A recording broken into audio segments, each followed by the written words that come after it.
আসসালামু আলাইকুম ওরহমতুল্লাহি আবরাকাতু। আলহামদুলিল্লাহি ওয়াহদা ওয়াসসালাতু ওয়াসসালামু আলা মাল্লা নাবিয়্যা বা'দা আম্মা বা'দ।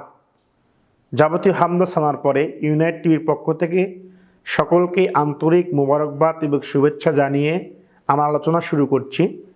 আমার সংক্ষিপ্ত আলোচনার বিষয় জানাজার সালাত আদায়ের পদ্ধতি। সম্মানিত দর্শক শ্রোতা মণ্ডলী, জানাজা একটি অত্যন্ত গুরুত্বপূর্ণ বিষয়। আমরা যখন পৃথিবী থেকে মৃত্যুবরণ করে চলে যাই, এরপরে আমাদেরকে জানাজা করানো হয়। তো এই জানাজার পদ্ধতিটা আমাদেরকে জানতে হবে।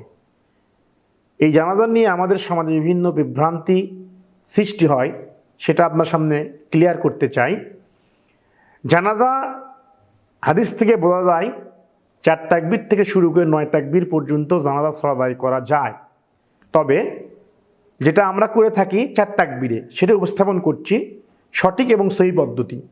সেটা হচ্ছে, প্রথমে কিবলামুখী দাঁড়িয়ে, যদি মাইয়াত যদি কি হয় পুরুষ হয় তাহলে তার বুক বরাবর দাঁড়াবে, আর নারী হলে তার মাঝ বরাবর দাঁড়াবে। দাঁড়িয়ে আল্লাহু আকবার বলে প্রথমেই সূরা ফাতিহা পাঠ করবে, এরপরে অন্য একটি সূরা পাঠ করবে, এরপরে আল্লাহু আকবার বলবে, তারপরে দরুদ ইব্রাহিম পাঠ করতে হবে, এরপরে আবার আল্লাহু আকবার বলে 3 তাকবীর হলো।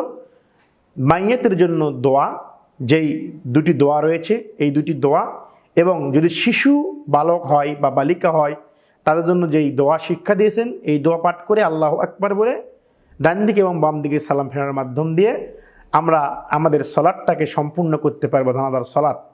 তো জানাজার সলাৎটা কেউ চাইলে এই তেলাওয়াতটা কেউ জোরেও পড়তে পারবে, কেউ নীরবেও পড়তে পারে, দুটোই জায়েজ রয়েছে। তবে একটি বিষয় বলতে চাই, সেটা হচ্ছে জানাজার সলাতে আমাদেরকে সূরা ফাতিহা পাঠ করতে হবে। এটা নিয়ে বিভ্রান্তি রয়েছে। আল্লাহ রাব্বুল আলামিন আমাদেরকে এই বিষয়গুলোকে বুঝে জানাজার সঠিক পদ্ধতিতে আদায় করতে আল্লাহুম্মা আমিন। আসসালামু আলাইকুম ওয়া রাহমাতুল্লাহি ওয়া বারাকাতুহু।